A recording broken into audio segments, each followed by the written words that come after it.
एक बार फिर से आप सभी का बहुत बहुत स्वागत है क्लास 11th के पॉलिटिकल साइंस के न्यू सिलेबस में। आज का जो हमारा टॉपिक है वो है समानता के बारे में कि समानता किसे कहते हैं, क्यों आवश्यकता होती है समानता का। तो आइए शुरुआत करते हैं class 11th political science new syllabus topic जिसका नाम है समानता। देखिए, भारतीय जो संविधान है, जो हमारा इंडियन कॉन्स्टिट्यूशन है, भारत का जो संविधान है, वो यहाँ पे रहने वाले सभी व्यक्तियों को समान मानता है। मतलब कि भारत देश के अंदर, भारत के समाज के अंदर, भारत के गांवों के अंदर, भारत के शहरों के अंदर या फिर भारत के कई अन्य रहने वाले किसी भी समुदाय के लोगों को समान मानता है, किसी में भी फर्क नहीं करता। इसका मतलब यह है कि देश के व्यक्ति, चाहे वो मेल हो अर्थात पुरुष हो या फिर स्त्री हो अर्थात फीमेल हो, किसी भी जाति की हो, किसी भी धर्म की हो, कितनी भी पढ़ी लिखी हो या ना पढ़ी लिखी हो, आर्थिक स्थिति उसकी अच्छी हो या खराब हो, जिससे भी वो संबंध रखते हो, वो सभी समान माने जाएंगे, इक्वल माने जाएंगे। किसी में भी कोई यहाँ पे मतलब ऊंच नीच का बर्ताव नहीं किया जाएगा। तो हमारा इंडियन कॉन्स्टिट्यूशन कहता है कि भारत के अंदर रहने वाले सभी व्यक्ति, चाहे वो किसी धर्म के हो, कि स्त्री हो, पुरुष हो, जाति किसी अलग अलग हो, कोई फर्क नहीं पड़ता, वो सभी हमारे कॉन्स्टिट्यूशन के हिसाब से समान माने जाएंगे। देखिए, समानता के निम्नलिखित प्रकार एवं स्वरूप होते हैं। बहुत बार ये क्वेश्चन पूछा जाता है कि अगर समानता अगर ये होता है तो समानता के प्रकार क्या क्या होते हैं। तो देखिए, पहला जो है वो समानता के प्रकार में प्राकृतिक समानता है, मतलब नेचुरल इक्वलिटी है। प्रकृति के तरफ से जो समानता दिया गया है उसे हम क्या कहेंगे, नेचुरल इक्वलिटी। दूसरा है नागरिक समानता, तीसरा है राजनीतिक समानता, चौथा है आर्थिक समानता, पांचवा है कानूनी समानता, छठा है सामाजिक समानता और सातवां है नैतिक समानता। Natural equality, civil equality, political equality, economic equality, legal equality, social equality और मोरल इक्वलिटी। तो ये जो है वो समानता के प्रकार भी कह सकते हैं या फिर समानता के स्वरूप भी कह सकते हैं। ये एग्जाम में आपको लिखना बहुत जरूरी है। यदि आपसे पूछा जाता है कि समानता क्या होता है, किसे कहते हैं, समानता के प्रकार बताइए या फिर समानता के स्वरूप को बताइए। अब ये सारी चीजें हो गई तो हम समानता के जरा विशेषताओं को भी जान लेते हैं कि क्या क्या खासियत है समानता के अंदर। तो देखिए, पहला पॉइंट जो है वो हमारा कहता है आधारभूत आवश्यकताओं की पूर्ति। समानता होने से समाज में जो आवश्यकता होती है उसकी पूर्ति होती है।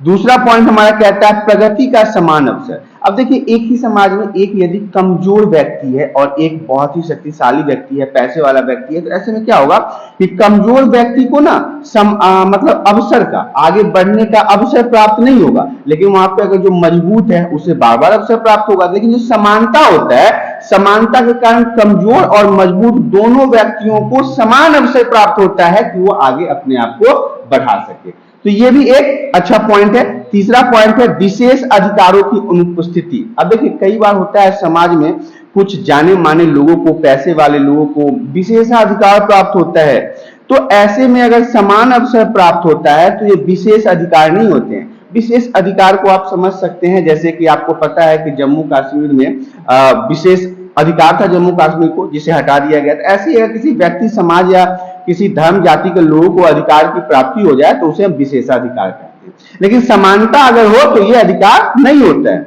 अगला पॉइंट है समानता एक सकारात्मक पक्ष है, मतलब पॉजिटिव पॉइंट है। आप कहते हैं पॉजिटिव थिंकिंग है, तो ऐसे ही जो इक्वलिटी है वो समाज के पक्ष के लिए सकारात्मक पक्ष है। समानता में सभी के लिए बराबर होता है। समानता जो होता है वो सभी के लिए बराबर होता है। मैंने अभी पिछले टॉपिक में बताया था आपको, कोई पैसे वाला नहीं, कोई ऊंच नहीं, कोई नीच नहीं, कोई पढ़ा लिखा नहीं, कोई आर्थिक स्थिति से बढ़िया और खराब नहीं, सभी को बराबर स्थान प्राप्त होता है समानता में, जो हमारा भारतीय संविधान देता है।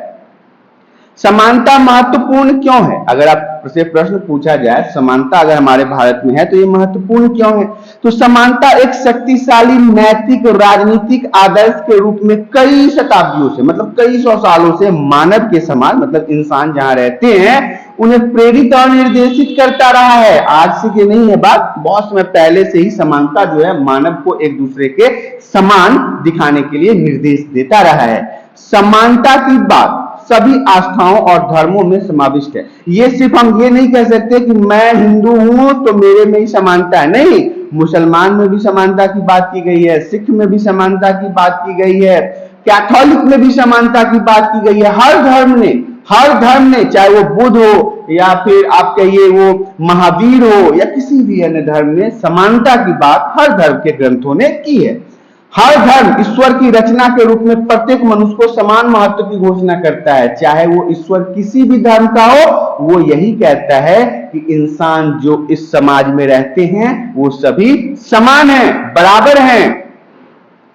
समानता की अवधारणा एक राजनीतिक आदर्श के रूप में उन विशिष्टताओं पर जोर देती है जिसमें क्या होता है, तमाम मनुष्य किसी भी रंग के हों, किसी भी लिंग के हों, किसी भी वंश के हों, किसी भी राष्ट्रीयता के हों, इनके फर्क के बाद भी साझेदारी होती है। यहाँ पे अलग अलग लिंग, अलग अलग मनुष्य, अलग अलग वंश, अलग अलग धर्म, अलग अलग देश के बावजूद भी यहाँ पे समानता दिया जाता है। समानता का दावा क्या होता है कि समान मानवता के कारण सभी मनुष्य समान महत्व और सम्मान पाने योग्य होते हैं। साझी मानवता की यह धारणा है कि सार्वभौम मताधिकार या मानवता के प्रति अपराध जैसी धारणाओं को पीछे रहती है। तो देखिए ये सारे पॉइंट जो है, इसमें सबसे इंपॉर्टेंट आपको समझना क्या है कि चाहे वो धर्म किसी का भी हो, किसी भी देश का हो, लेकिन वो मानवता को समान मानता है, वो मानवता को समानता का मौका देता है,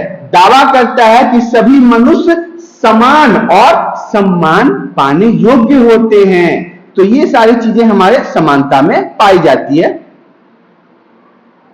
इस तरह से आपने देखा क्लास 11 पॉलिटिकल साइंस समानता जो इस बार के नए सिलेबस में जोड़ा गया है यहाँ पे समाप्त हो गया है। आशा करता हूं कि समानता के बारे में दी गई जानकारी आप सभी को पसंद आई होगी। यदि जानकारी पसंद आई तो वीडियो को लाइक कर दें, चैनल पे पहली बार आए हैं तो चैनल को सब्सक्राइब कर लें ताकि इसी प्रकार के एजुकेशनल वीडियो आपको हमेशा प्राप्त होती रहे। आज के लिए इतना ही, धन्यवाद।